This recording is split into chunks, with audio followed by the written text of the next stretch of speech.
Muchas gracias, señor Francis Rambert. Muchas gracias por sus muy amables palabras y por la información muy precisa y muy pertinente a algunas de las cosas que voy a hablar aquí. Realmente me encuentro muy feliz en este lugar, viendo también caras amigas.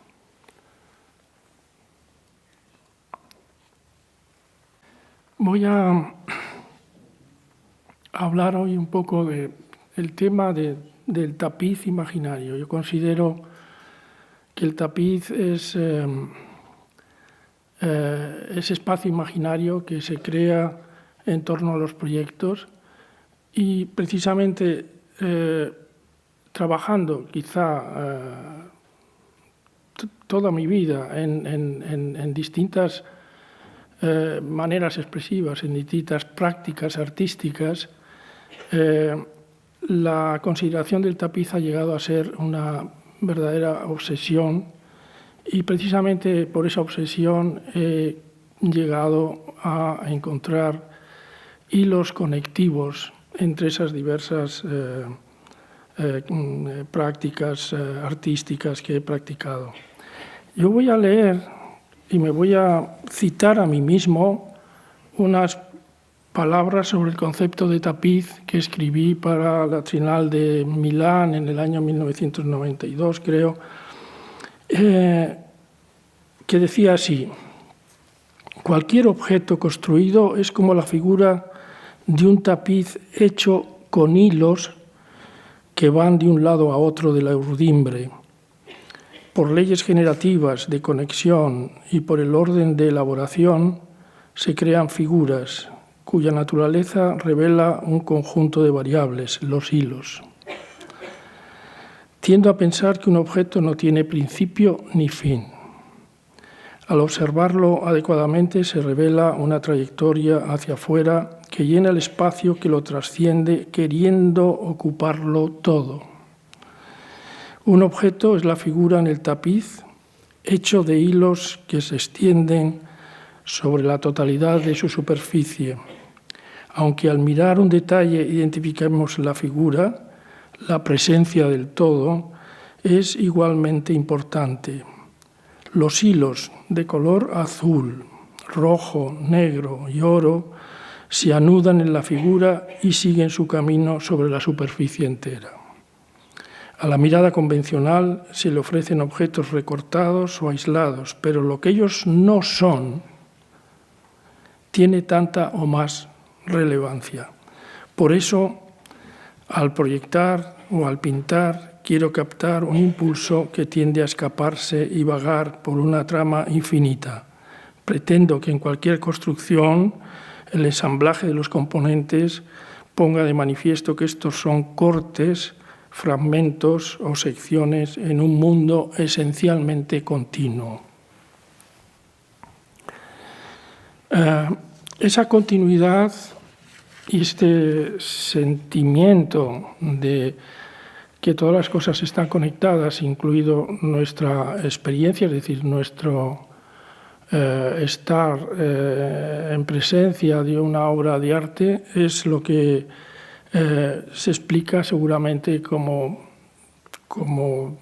el mejor modo en esa idea de continuidad de hilos. Yo creo que Merleau-Ponty, vuestro Merleau-Ponty, habló muy claramente de esa continuidad que existe entre el objeto, obra de arte, el que lo ha hecho, evidentemente, el autor, pero también el espectador. Si no hay esa conexión, si no existe ese hilo o esa continuidad, no hay una transmisión artística. Entonces, hay en efecto hilos que se anudan en las figuras del tapiz, pero también son los hilos que continúan hasta tocarnos, entrar en nosotros, y es lo que Merleau-Ponty decía o hablaba acerca de que la obra de arte es acogida por el cuerpo. Estamos viendo la imagen de la exposición que se expuso en la Galería de Arte Contemporáneo de Venecia, en Ca' Pesaro, ese fantástico edificio que, con estas habitaciones que deben de tener más de 5 metros, puesto que estamos viendo, por ejemplo, en la parte alta un cuadro que tiene 2 por 3 metros, o sea que la altura de esa habitación es de unos 4,5 metros o 5 metros. Y realmente la exposición que realicé permitía establecer varios niveles, varios pisos de presentación de obras, y además, partiendo del suelo, esto nos permitía crear, disponer, realmente hacer un display de escultura, imágenes de instalaciones, imágenes de proyectos, pequeñas figuras realizadas con las manos, garabatos en el espacio, pinturas saltando por los aires, esculturas que se apoyan en el suelo, en esta pequeña plataforma al inicio. Y esta exposición está organizada en, podríamos decir, 4 hilos fundamentales que atraviesan, indiferentes a las maneras expresivas, atraviesan las distintas artes. Esos hilos, naturalmente, unos son muy obvios, porque los arquitectos hemos trabajado siempre con la luz, como los pintores, con la gravedad, también como los pintores, puesto que dejan caer la pintura.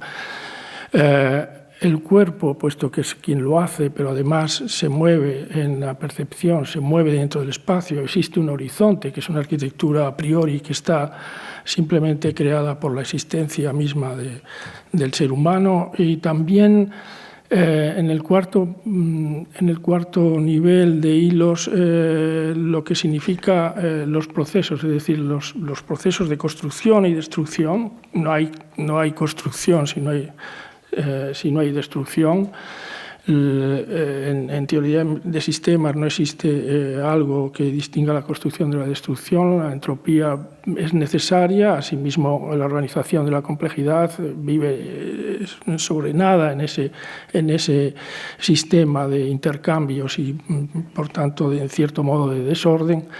Y todos estos aspectos entran a formar parte de los proyectos y las obras en los distintos medios expresivos que he practicado, y que fundamentalmente son los clásicos de la arquitectura, la pintura, la escultura, pero también hoy en día hay instalaciones. Yo creo que hay toda una teoría de la información y piezas dedicadas a la información que no tienen un nombre. Yo lo he llamado desde hace muchísimos años arquitectura de la información. En la imagen estamos viendo en el fondo un proyecto que trata de esos aspectos del año 70 al 72, y que será el proyecto con el cual terminaré mi conversación hoy. En la segunda habitación, la segunda gran habitación del palacio, expuse lo más próximo a la arquitectura. Y en las salas anteriores, pues teníamos, por ejemplo, enfrente, a la izquierda, en ese pequeño ábside, en toda la pared, una muestra de obras en pintura, en instalaciones, en arquitectura, vinculadas fundamentalmente con la luz. A la derecha estamos viendo el reloj de sol. Y en el primer plano estamos viendo piezas o esculturas que reflejan la gravedad, que expresan esa fuerza permanente de la gravitación, y como todo tiende a caer para buscar el descanso. Y en la parte de la derecha abajo estamos viendo lo que yo llamo garabatos, que es la expresividad manual más espontánea, más directa, sin ningún objetivo, pero que vive naturalmente, es parte del hilo, un hilo fundamental en la pintura. Y en la imagen de la derecha estamos viendo más claramente esas formas imposibles de sostén por la gravedad en estas piezas, que están compensadas con con pesos interiores, o por ejemplo el aro que vemos colgado de lo alto, observen que no se cuelga en la perpendicular, sino que se cuelga en un lado de ese círculo, lo cual expresa que pesa más por un lado que por otro y nos alerta de nuestro sentimiento de estar incluidos en la gravedad. Y voy a comenzar explicando un proyecto, que es este que vemos aquí, en este rincón, que es mi primer proyecto, que es la Casa de la Lluvia en Santander. En el año 78 comencé, fue un proyecto lento y bueno, podemos decir que ocupa el final de los 70 y el principio de los 80.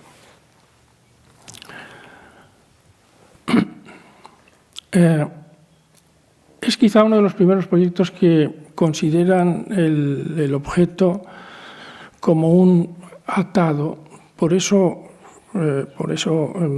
como un nudo de lo más visible del espacio de la lluvia, del área de la lluvia que está por encima de la casa y que se anuda en las formas de la cubierta, el suelo que está modelado en escalones y que trepa por las paredes, y también, como luego veremos, el horizonte y la motricidad de las personas, como han servido para dictar las formas de este proyecto. Y a la vez, como frecuentemente ha ocurrido en mi trayectoria, desarrollo, y es muy frecuente que desarrolle como temas, a veces antes que el proyecto, a veces a la vez o a veces después,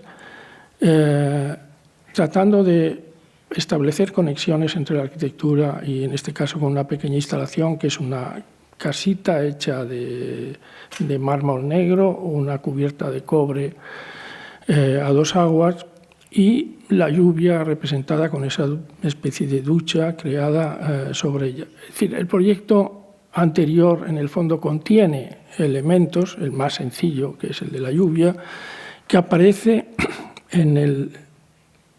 muy claramente en la instalación, pero que también está en el proyecto de arquitectura.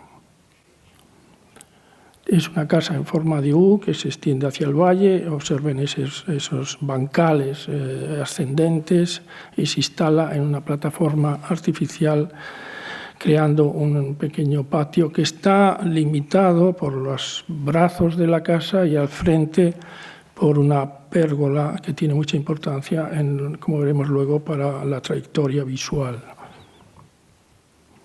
Y esta imagen del dibujo de la casa expresa, yo creo que muy bien, el hilo del horizonte.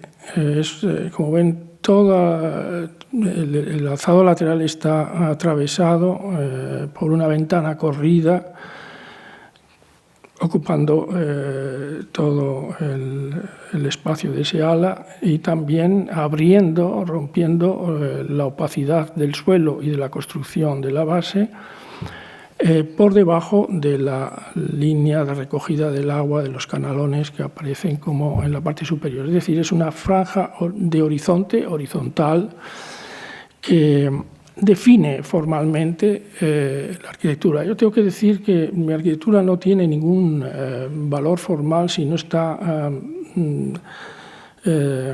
justificado o si no se siente que está ahí con esas formas determinadas, porque nos está comentando, diciendo, alertándonos, llamando la atención sobre un aspecto fundamental, aspectos que a mí me gusta llamar antecedentes, que son anteriores a cualquier proyecto.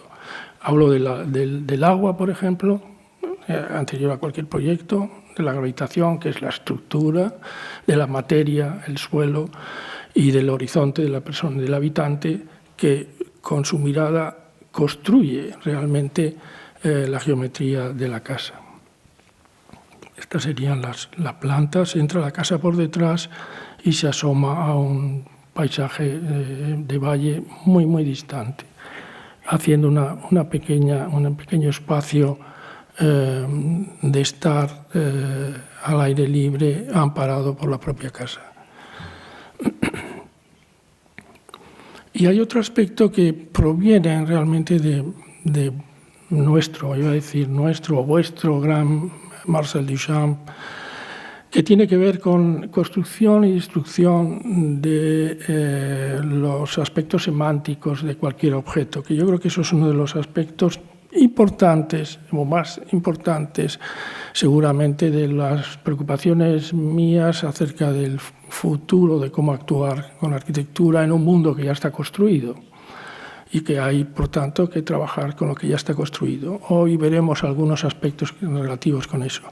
Lo traigo aquí fundamentalmente porque en la casa para la intersección, como ven, recojo ready-mades del propio Marcel Duchamp y los regenero, vamos a decir así. Ready-made es una destrucción de un significado de un objeto para otorgarle otro significado. Es un significante que cambia de significado. Y en este proyecto los significantes que han cambiado de significado de Marcel Duchamp recuperan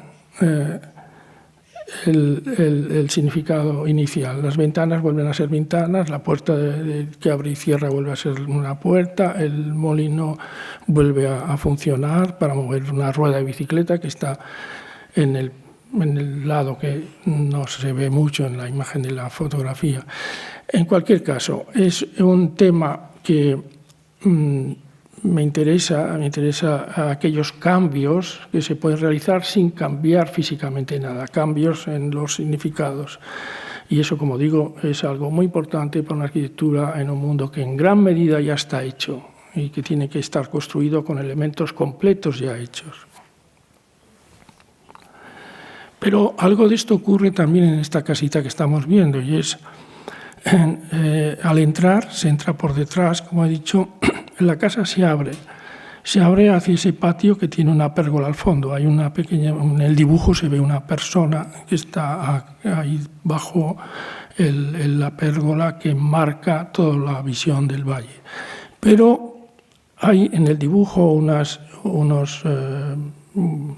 unos paralelepípedos de cristal que acogen en su interior enseres cotidianos de la vida doméstica, como es la ropa, los libros, la vajilla.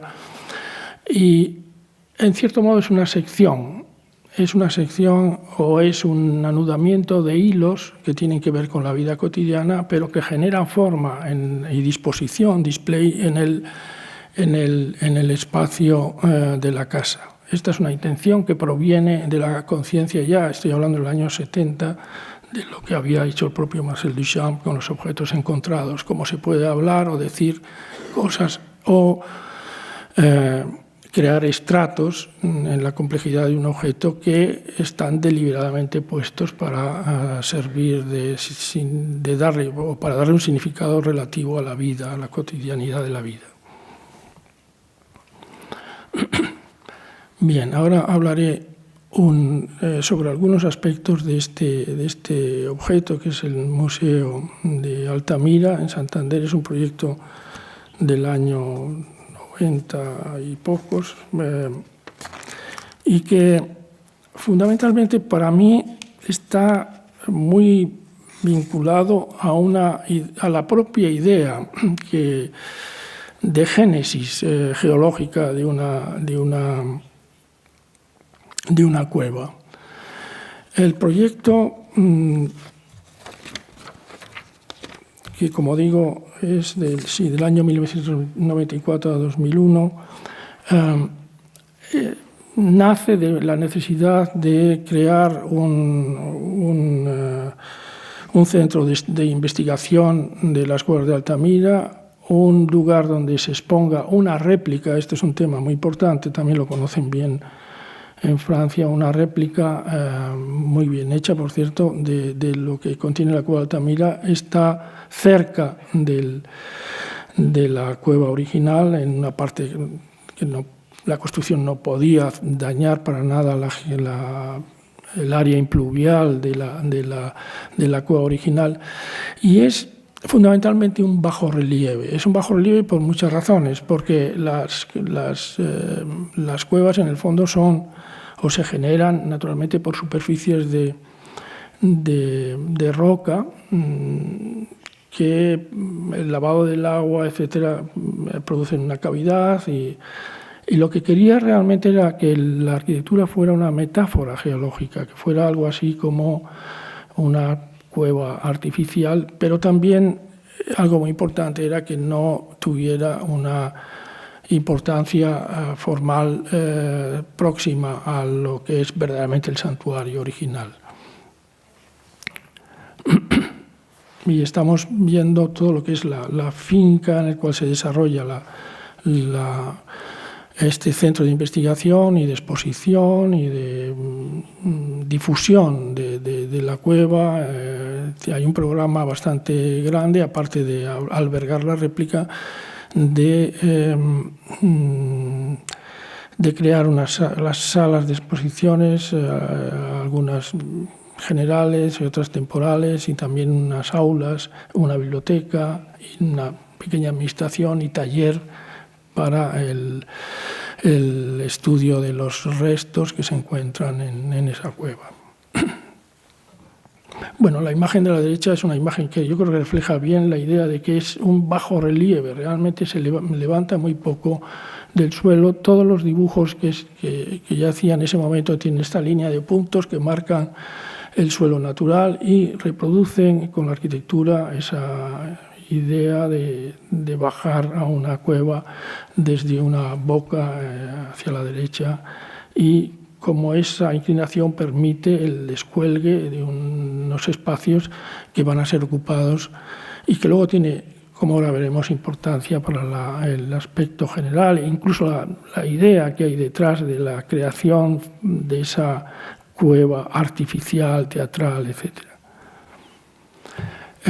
En los primeros esquemas de exposición del proyecto yo lo acompañaba con una imagen de un bajo relieve para expresar en la imagen que hay al lado de este bajo relieve está la cueva y la réplica con el edificio que acompaña a esa y alberga todas esas instalaciones y esas necesidades. La idea de que fuera una metáfora geológica viene en parte del concepto mismo de bajo relieve. Y hay un texto que me gusta citar porque lo considero importantísimo o que me acompañó realmente en el proyecto, que es The Stones of Rimini de Adrian Stokes. Las piedras de Rimini es un nombre que proviene, digamos, de Ruskin, si quieren, las piedras de Venecia, pero Stokes es un gran escritor de temas de arquitectura, también de arte en general, y lo leía con muchísima atención. En la imagen de la izquierda estamos viendo un bajo relieve de la Madonna y el Niño de Antonio Di Duccio, es el escultor que trabajó para Malatesta en el templo malatestiano. Agostino, no Antonio, he dicho, me he equivocado. Agostino Di Duccio es un escultor del año 1450, o en torno a esos años, que es cuando hace la Madonna y el Niño. En la imagen a la derecha vemos una escultura, un bajorrelieve de Desiderio de Settignano de los mismos años, 1460, el Renacimiento. Pero Stokes era muy fan, por así decirlo, de algo que había expresado Agostino Di Duccio muy bien, quizá mejor que Desiderio de Settignano, que es la adaptación, la adecuación de la forma bajorrelieve a la naturaleza de la creación de la piedra por sedimentación de caliza, agua y largos periodos, gravedad, por supuesto, y grandes periodos de tiempo. Y eso da crea la característica escamosa, laminar del mármol, y también, en este caso, dice Stokes, del bajorrelieve de Agostino di Duccio. Realmente parece que está hecho de recortes de papel unos sobre otros. Es maravilloso, claro, porque los bajorrelieves cuentan muchísimo con muy poco profundidad, vamos a decir profundidad en el sentido físico, pero a la vez cuentan muchas cosas sobre lo que es un bajorrelieve y qué se puede hacer para crear la ilusión espacial y para introducir valores e hilos, como me gusta decir a mí, que no son exactamente los del mármol, sino que provienen, por ejemplo, de lo táctil, el sentimiento táctil o incluso aéreo, porque si observamos las bocas abiertas de la Virgen y los dos ángeles que están a la derecha, hay una ilusión como de transparencia y de apertura hacia un sentir que es el sonido. Algo de esto también ocurre en la imagen de Desiderio de Settignano.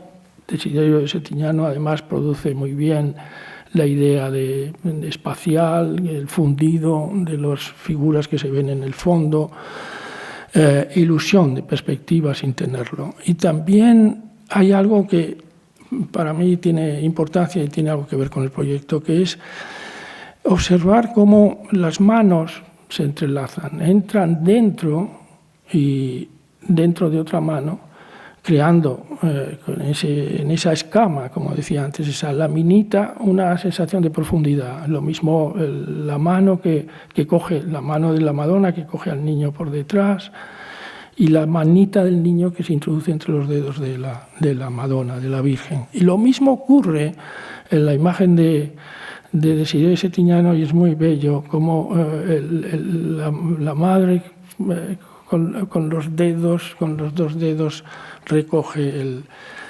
el piececito del niño. Asimismo, el niño tiene abrazado la tela que entra y sale entre sus dedos.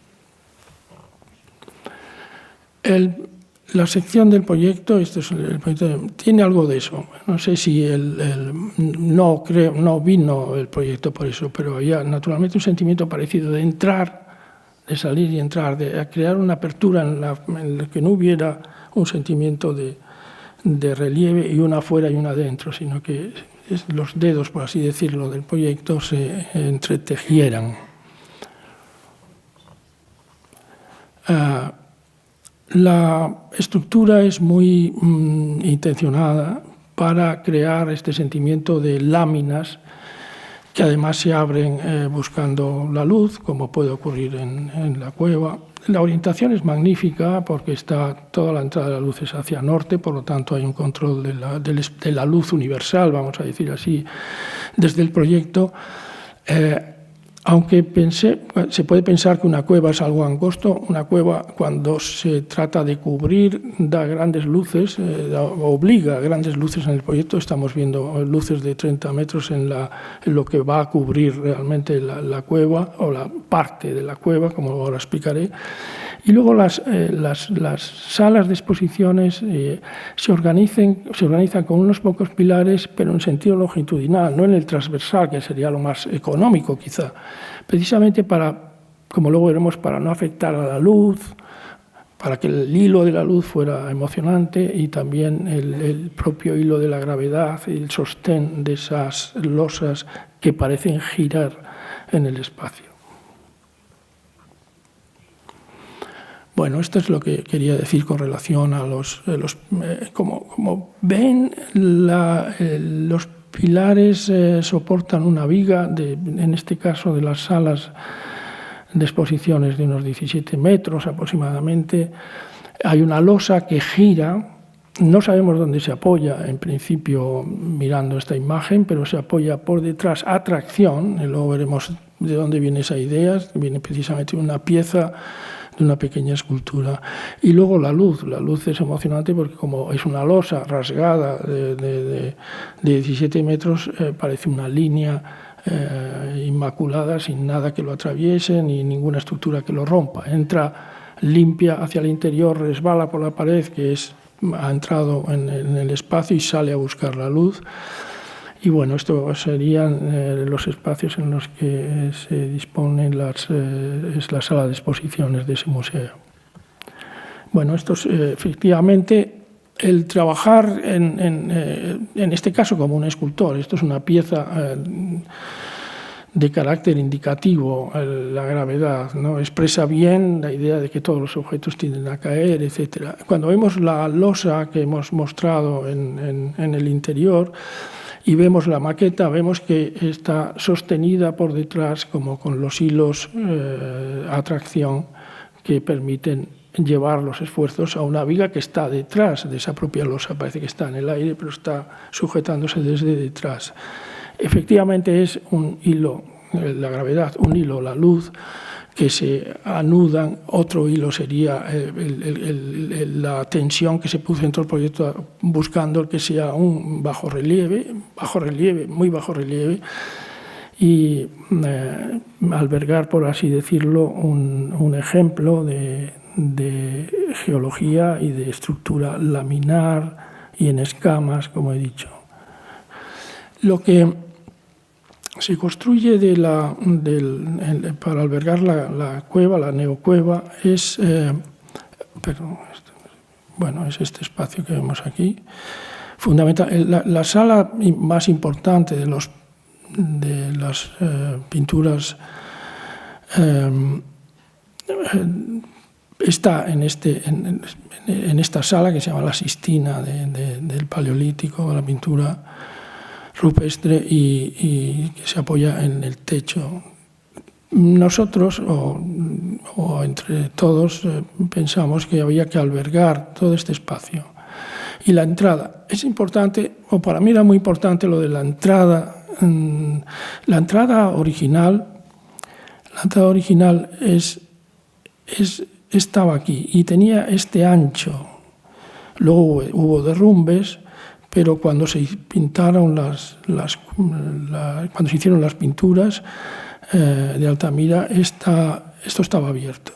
O sea, llegaba por aquí, la entrada llegaba por aquí. Por lo tanto, hay una entrada de luz norte bastante importante y tiene para mí interés, o tenía mucho interés, porque estas figuras pintadas en el techo aprovechan el relieve natural de la piedra para tener la ilusión de cuerpos físicos, de cuerpos musculosos, o de las figuras de los bisontes que se acurrucan o saltan o se mueven en el espacio, coincidiendo con las formas y el bajorrelieve de la piedra. Por tanto, es fácil imaginarse que el pintor o pintora en el suelo, mirando la luz rasante sobre esas formas, sobre ese relieve del techo, viera en la imaginación, de un modo imaginario, figuras. Y más si pensamos en un momento en una persona que tiene como lamparita un hueso de médula ósea quemándose. Y si movemos esa linterna, se va a generar sensaciones de movimiento, de luces y de sombras de esas formas que existen en el techo. Y es muy fácil ver esa animación y ese posible teatro casi insinuado por la realidad existente allí natural.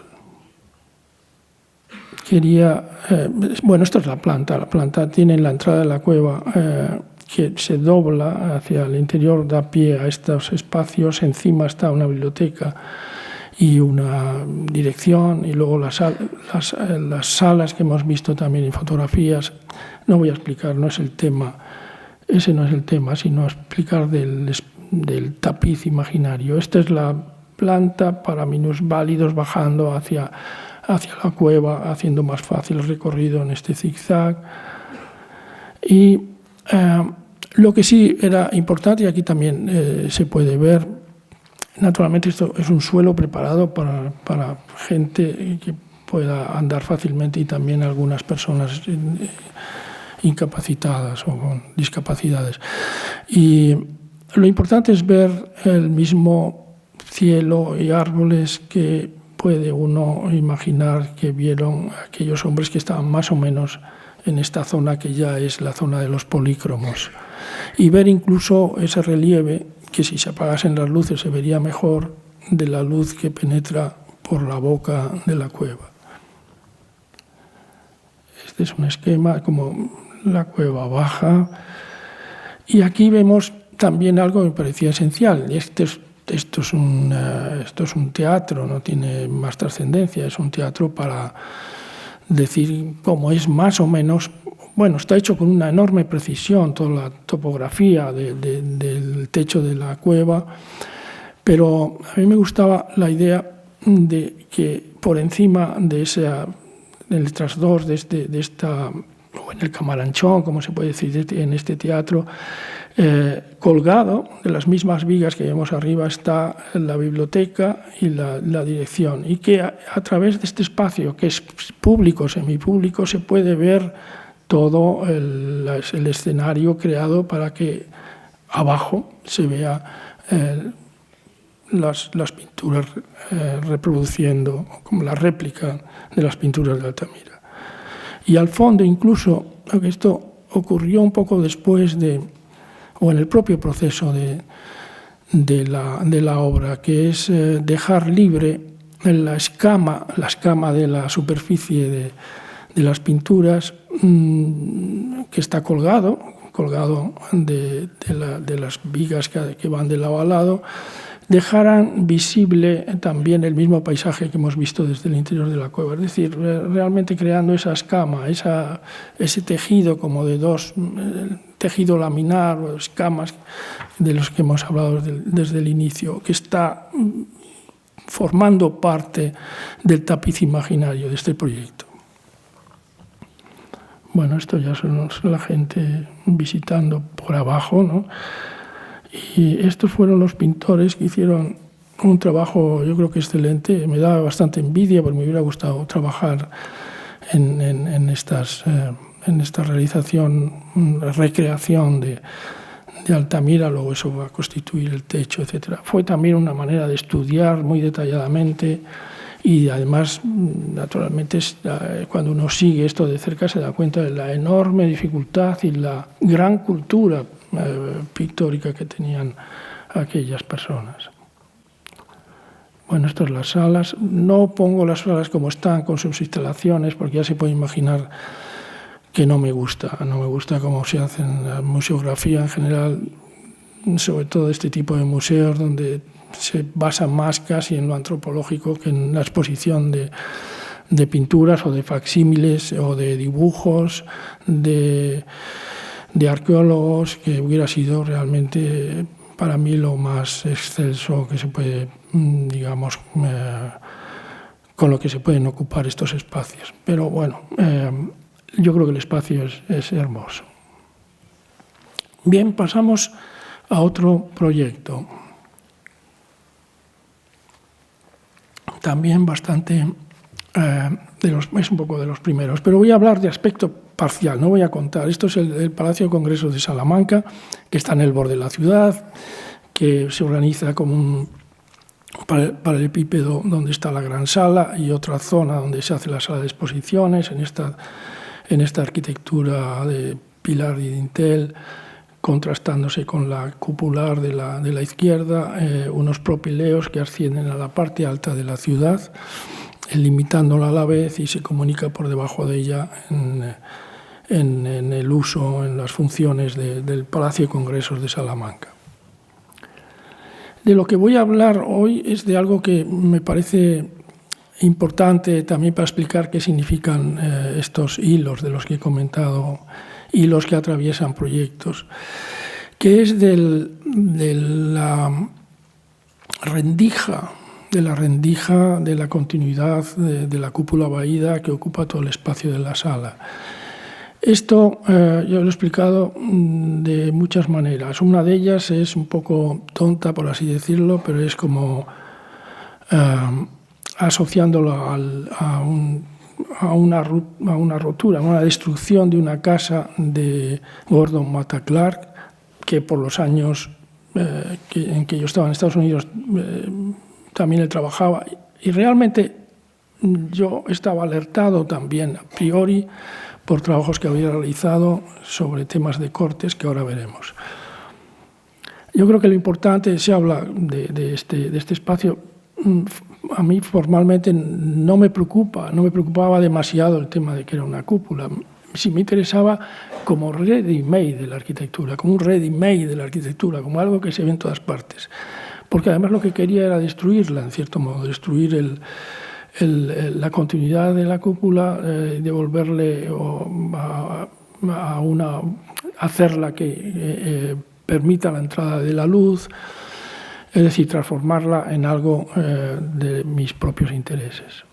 Bueno, la sección expresa muy bien esa continuidad. No existe ningún pilar en el interior de este gran espacio alto y el protagonismo, a mi juicio, es precisamente esa rendija que hay en el contorno o en una parte de la cúpula vaída que cubre todo el espacio del palacio. Este proyecto tiene un antecedente que es donde me doy cuenta del interés que puede tener el cortar en una cúpula y hacer ver cómo entra la luz a través de ese corte. Este es un proyecto que nos salió, fue por el Palacio de la Música o también de Congresos de Santander. Fue un concurso que ganó Said Oiza y, sin embargo, es un proyecto que me gusta mucho porque efectivamente es el origen del Palacio de Congresos de Salamanca. La planta era rectangular, muy estrecha, y hice una disposición de una sala en doble. Estamos hablando de una sala que podía muy bien podía ser ocupada la mitad o las dos mitades, o una sala que rompiera esa idea de separación entre el escenario y el público. Pero la sección es lo que me interesa, la sección, y ver cómo aquí es donde me daba cuenta de que estas continuidades son las más interesantes. La continuidad de esta parte y de lo que cuelga en el centro. Yo creo que eso es lo que da origen al deseo de seguir jugando de esa manera en Salamanca. Y bueno, es un espacio donde realmente el tema es la franja de luz. Las explicaciones, como he dicho antes, ya a veces lo daba a través de Gordon Matta Clark, que es quien este escultor, arquitecto primero, escultor después, que cortaba edificios, como vemos aquí. Pero yo también estaba alertado al tema de los cortes, a lo que sería un vacío activo, la actividad que tiene el vacío, y a través de obras que había realizado, son muy antiguas, del año 64, tanto las metálicas como la pintura que vemos ahí son muy antiguas y son un poco más próximas a Salamanca, la que vemos a la izquierda, que tiene un corte también más parecido a lo que ocurre con la cúpula vaída de Salamanca. El tema es el corte, es el hiato que se crea en una figura entera. De las emociones más fuertes que uno puede tener de escultura rota o que no llena completamente el espacio es la Piedad Rondanini de Miguel Ángel. Pero la imagen de la derecha, el Apolo que está en el museo, en la Gliptoteca de Múnich, del año 560 a.C. Es una figura extraordinaria o que me llamó muy poderosamente la atención el hiato que se crea en el brazo derecho y la necesidad de incorporar mentalmente ese espacio. Y naturalmente yo creo que el contemplar figuras rotas o arruinadas o no completas es una estética. Yo creo que realmente esta figura de este guerrero del frontón de Guina, que está precisamente en este mismo museo de la Biblioteca de Múnich, es más bello quizá roto, es mucho más bello porque uno lo llena y al llenarlo lo incorpora, lo hace uno suyo.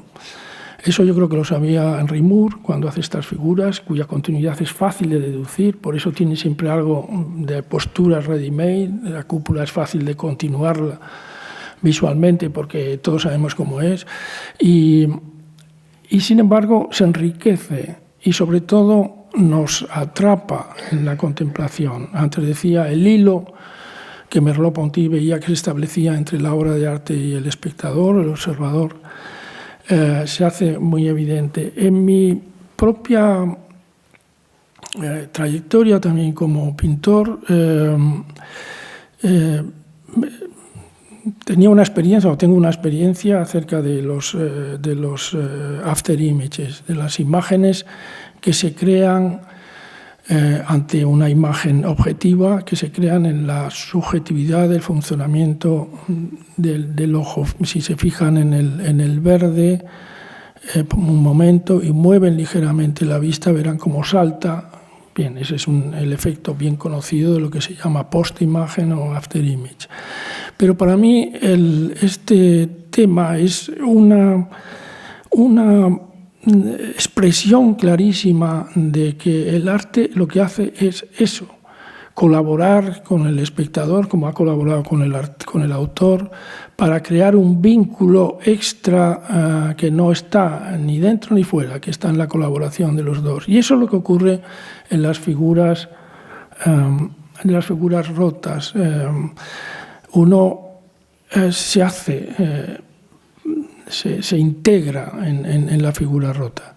Del mismo modo que es una pieza precisamente sobre el tema del after image, que tiene unas bandas azules a la altura del horizonte visual sobre un fondo, sobre una cinta roja, de manera que estamos viendo el fulgor que se establece entre esas cintas azules como un rojo más claro. Si mirásemos durante un rato, por la fatiga del ojo produce enseguida este nuevo color añadido a la realidad, del mismo modo que hay un añadido a la realidad de la cúpula de Salamanca precisamente por ese roto. Bien, y ahora paso a hablar un momento sobre la Biblioteca Hertziana. Es un proyecto bueno, me ha interesado mucho, naturalmente. Es un proyecto que funcionó duró muchos años, realmente. Fue un proyecto muy largo, pero bueno, es un proyecto muy sencillo, pero que funciona también con estos objetivos de los que estamos hablando. Lo que es la Biblioteca Hertziana en este momento es este conjunto de edificios que si pasáramos un poco por su historia, veríamos empezando en la imagen de la esquina, que corresponde a la loggia de Filippo Juvara del año 1711, que es un añadido al Palacio Zuccari, que está más en el centro, que es del año 1580 al 1600. Ese es el Palacio Zuccari, que tenía como jardín lo que es la entrada del Mascherone, que es esa puerta que originalmente vas a entrar a través de esta figura terrible en un paraíso, que sería el jardín de la casa Zuccari. Y que luego, esto ya tiene que ver también con los cambios de significado en significantes idénticos, pasa a ser la entrada a la biblioteca. La biblioteca entra por una boca y, por tanto, se introduce en un cerebro, en el interior de una cabeza, es decir, en la biblioteca. En la biblioteca, luego lo explicaré. Y luego, en fin, pasado estos edificios, aparece otro edificio que es el Palacio Stroganov, que es también propiedad de la Biblioteca Hertziana. Que todo este conjunto fue de Henrietta Hertz, de ahí el nombre de Hertziana, en el año 1913. Pero lo que quiero decir, presentando esto y distintas épocas, es que este proyecto, o el trabajar en la continuidad de un proyecto que aquí linealmente recoge muchas épocas y que dan pie a este lugar también interior de una emoción por ir pasando de unas épocas a otras, yo creo que ocurren en Roma continuamente. Y precisamente en Roma, o estando en Roma, muy frecuentemente iba al Campidoglio. El Campidoglio me parece que es uno de los espacios urbanos de mayor hermosura que se han podido pensar y construir en el mundo. Iba muchas veces precisamente por el deleite que era estar allá arriba viendo la concepción, no realizada, pero la concepción de Miguel Ángel. Y después me di cuenta, viendo este extraordinario dibujo de Schinkel en el año 1803, que lo verdaderamente hermoso es todo, no solo el Campidoglio, sino Santa María de Aceli, las dos escaleras tan distintas, bueno, la escalera y la gradona de la derecha, y luego ese mundo de teatro, de las gentes, los pobres, los ricos, los que van, todo junto. Parecía también de distintas épocas, todo junto, era de una enorme belleza que no tenía que hablar, no tenía que ver posiblemente con muchas ideas de las que hablamos ahora acerca del contexto, la continuidad formal, etc. Es precisamente esa juxtaposición, esa creación buena en cada uno de los rincones de este lugar para que su conjunto, aún heterogéneo, sea extraordinario.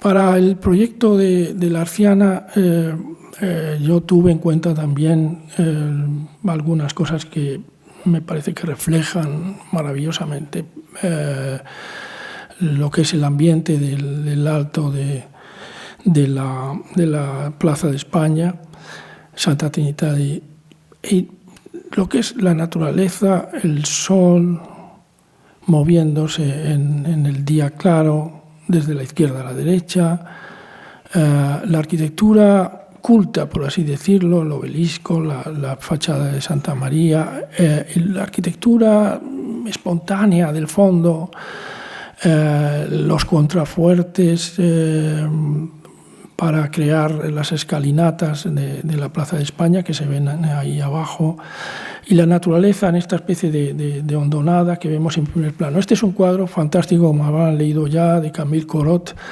del 1798. Él fue becado en Roma, y uno se imagina muy bien bajando de la Villa Medici una mañana para hacer este apunte que tiene todos los hilos que puede tener un proyecto.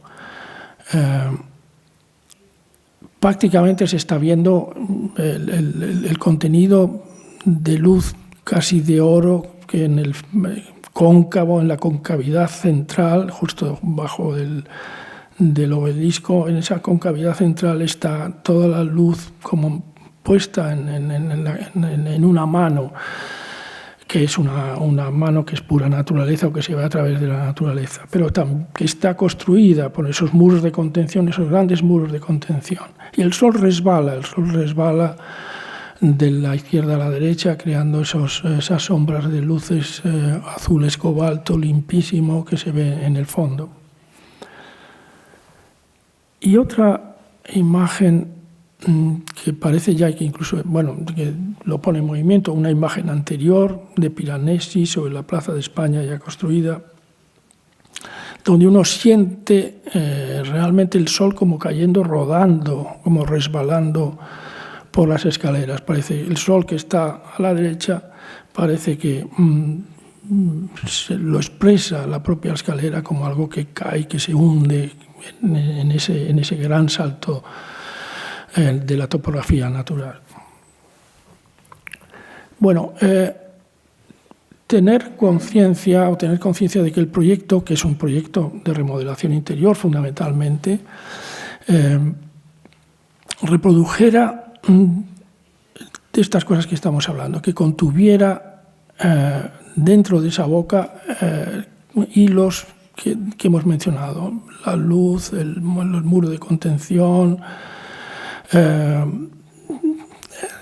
el sentimiento del movimiento del sol, etcétera, que estuviera ahí. Y no solo desde la entrada, lo que es hoy en día la entrada, esa entrada estaba tapiada, o sea, no se usaba, no se usaba, era incomprensible que no se usara. Pues lo abrimos para que fuera verdaderamente la entrada a la biblioteca y que al entrar en ella entrásemos, como he dicho antes, en pasada la garganta, llegaríamos a lo que es la concavidad donde está el cerebro, etcétera, que eso es una biblioteca, la iluminación, y además un espacio iluminado que contuviera esa imagen simbólica, ese significado que no es del infierno o del paraíso, sino del conocimiento o el desconocimiento, o sea, lo que es una biblioteca. Y desde el resto de la biblioteca arciana estamos en la puerta que daba al jardín que había al inicio, que fuera el lugar de un jardín donde incluso pues se ven unos capiteles romanos que pertenecieron al dueño de este lugar anterior a todo esto, antes del siglo II después de Cristo, que es cuando se pierden las ruinas de la casa del Lúculo, del gran patricio romano. Bueno, en la planta, estamos viendo la planta de abajo, que es quizá la mejor, vemos la puerta, la entrada la entrada a la biblioteca por el Mascarone. Las líneas constructivas de todo obedecen a ese haz que se abre y también al haz que se abre, que viene desde la otra entrada que hemos visto antes y que se abre a lo largo, longitudinalmente. O sea que la geometría obedece a unas leyes que son dadas de antemano y que lo que se hace es potenciarlas. Y aquí vemos el display vertical de lo heterogéneo. Por una parte, claro, la casa de Lúculo y la existencia de una ruina nos obligaba a que respetásemos completamente el espacio sin excavar que estaba en este lugar, exactamente en el subterráneo. Y por tanto hubo que crear una estructura muy actual, digamos muy moderna, muy de nuestro tiempo, como un puente, una mesa que se construye para sujetar todo lo que viene arriba. El muro de contención es un muro ligeramente inclinado, también para reflejar el sol de la tarde, para conducir el sol, pero también para recordar los muros de contención que hay en la Plaza de España, conteniendo que es el sostén, el soporte para todo la tierra de los libros encerrado en la propia biblioteca, en lo que serían los compactos de la biblioteca.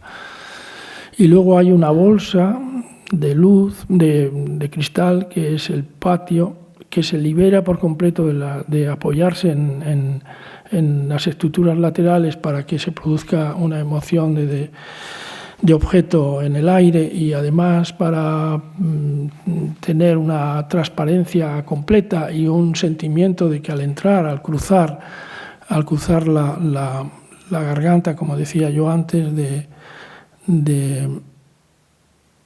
esto serían las amígdalas, aquí de pronto se abre todo el espacio que sería la biblioteca propiamente. Abajo estarían los restos romanos, se han encontrado y se siguen descubriendo muchos restos de mosaicos romanos de la casa de Lúculo y lugares de agua que no voy a explicar. La obra fue muy divertida, duraba muchos años, pero observen, por ejemplo, en la imagen de arriba, que la grúa está soportada lateralmente por no dañar el suelo de abajo. Y aquí hay arqueólogos excavando y obreros ayudando a la excavación. Y esto es la impresión, yo creo que muy bella, de una construcción en camino que obedece a 3 o 4 objetivos completamente distintos, que es el sostén de las paredes, la nueva estructura que va a venir. Hay muchos objetivos simultáneos en esta construcción para liberar precisamente el suelo. Es un edificio, bueno, es una obra relativamente pequeña, pero muy complicada, sí, compleja, con diversos aspectos. Y aquí vemos esa entrada que nos hace girar, que tiene algo de escalera de caracol que vemos en la parte de la derecha. Esto es para hablar del display del heterogeneo en vertical, trayendo una pieza muy bella que vi en un libro sobre cerámica china y después japonesa, y además para explicar lo que es display. En la imagen de la derecha, yo seguramente fui alertado para ver esta imagen porque había hecho el pollito, que es un pequeño, tiene una historia, es un vídeo que un pollo bajo el agua se transforma en bronce, entonces escupe el agua, que es la transformación de ese cuerpo vivo en un cuerpo estático de escultor. Tiene algo de juego, evidentemente. Bueno, pues la imagen de la derecha me llamó la atención porque me recordaba mucho es un incensario chino. Esta vasija en color característico del celadón es una pieza del siglo XIII china que gustaba mucho a un emperador japonés, y para enriquecerla encarga a otro artista japonés, que es hacer esta tapita con un pájaro. Es un chorlito, es un pájaro de esto de las aguas, y en un cobre con oro patinado en negro, que estamos viendo ahora en la imagen. Y después se añadió, como si fuera la mesa que he mencionado antes, posteriormente en el siglo XVII ya, esta mesa de metal dorado y con laca roja, no se ven los colores, pero bueno, ya nos podemos imaginar el amarillo del dorado, el rojo, el verde y el negro. Una pieza muy rica, hecha en el tiempo, con varios siglos entre sí, XIII, XV y XVII, que de pronto me recordaron lo que era la biblioteca arciana. La biblioteca incluso la que yo estaba haciendo, puesto que tenía como una serie de ingredientes que provenían de distintos momentos. Bueno, esos ingredientes, algunos son puramente imaginarios, como es la imagen de Boulez, que naturalmente me tenía presente, imagen de biblioteca por excelencia, a la vista, y que está... recuerden que he comentado que tiene compactos, pero no podía no tener a la vista una imagen, las paredes, los jardines, por así decirlo, de los libros escalonados, como estaban escalonados los jardines de la casa Lúculo. Y también, recuerdo que, en cierto modo, la escalera preciosísima que recreamos en el interior, que ya existía en el edificio, lo saco aquí porque hay una especie de espiral para atrapar la luz que viene de arriba, y unas torsiones que me recuerdan también al proyecto definitivo de la biblioteca. Y luego también hay una referencia a uno de los más grandes arquitectos en mi canon personal, que es Labruz, el gran Labruz de la Biblioteca de Santa Genoveva, que también hace dialogar a dos tectónicas, una pétrea y otra metálica, como ocurre en la biblioteca, el ladrillo y luego también esa entrada como en cueva que se transforma en luz para llegar a la zona de arriba, que aquí está comprimido en el caso de la Arciana de la izquierda, como vemos en la maqueta. El diálogo de esas dos naturalezas, la blanca es una tectónica más dura. También la transparencia, puesto que queremos que se vea naturalmente la biblioteca en la escalonada, en la parte lateral, la transparencia completa del interior de la biblioteca, atravesando el patio, que también era obligado por razones de ordenanza, y pasando al otro lado, como vemos en la imagen de la izquierda, o sea, cómo se puede mirar de un lado a otro. Pero pongo lo de Labruz porque realmente estaba presente en el proyecto, estaba presente como un hilo en la memoria de lo que era una hermosa biblioteca, y que influye pues en un cuidado muy grande. Vean cómo el vidrio está separado por completo de los elementos de cuelgue de la estructura de vidrio, con un cuidado relativo, pero tratando de jugar con el recuerdo de Labruz que vemos a la derecha. Por eso es una estructura atornillada, dejando que se vea claramente los tornillos, etc. Y bueno, este es el resultado. También el diálogo de unas formas nuevas, por así decirlo, con una construcción más tradicional. Y esto es del día de la inauguración, que fue un día para mí muy hermoso. En la mesa y donde yo estaba junto con los directores y el Instituto Max Planck, sus presidentes y las personas que acudieron a la inauguración, usando todo el espacio como un teatro que se podía atravesar, es decir, volviéndole a transformar un poco en jardín, podríamos decir, porque estaba presente también el jardín de Lúculo, también estaba interviniendo en la génesis del proyecto, como las personas sentadas en los bancales de ese ajardinamiento y un poco atravesando. No se podía haber conseguido jamás esta sensación si hubiéramos llevado los forjados a tocar la estructura de cristal, como sería lo más convencional. Eso sería una destrucción del sentimiento de unidad, primero naturalmente de jardín o de algo al aire libre, y luego también porque no hay obstáculos visuales, o bueno, algo sí, porque el cristal siempre evita, pero la gente estaba sentado en las zonas que atravesaban el cristal para ver a los que estábamos hablando al fondo, debajo de esa puerta. Y vuelvo, por terminar, me van a perdonar, pero vuelvo muy poco, unos minutos.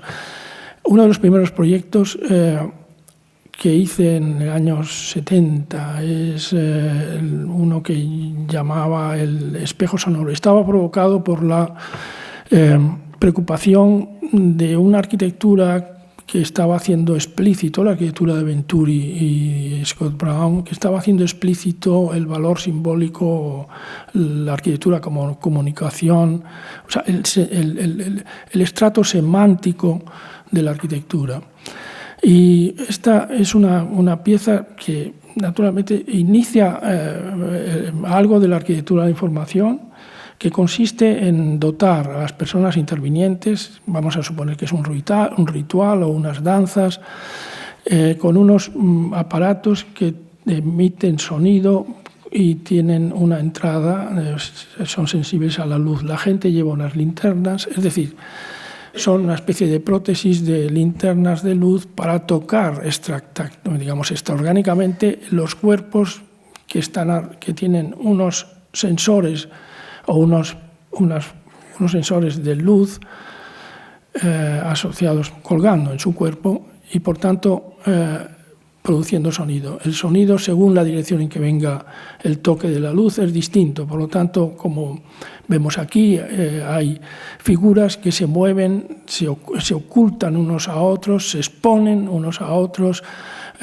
establecen un diálogo de sonido y contactos y movimientos del cuerpo que hacen que la función social, por así decirlo, del músico y del que baila son lo mismo. Están implícitos o inherentes a la persona que va armado con esos extrasentidos y producen unos sonidos que, como tienen distintas oscilaciones, pues producen sonidos distintos y por lo tanto se pueden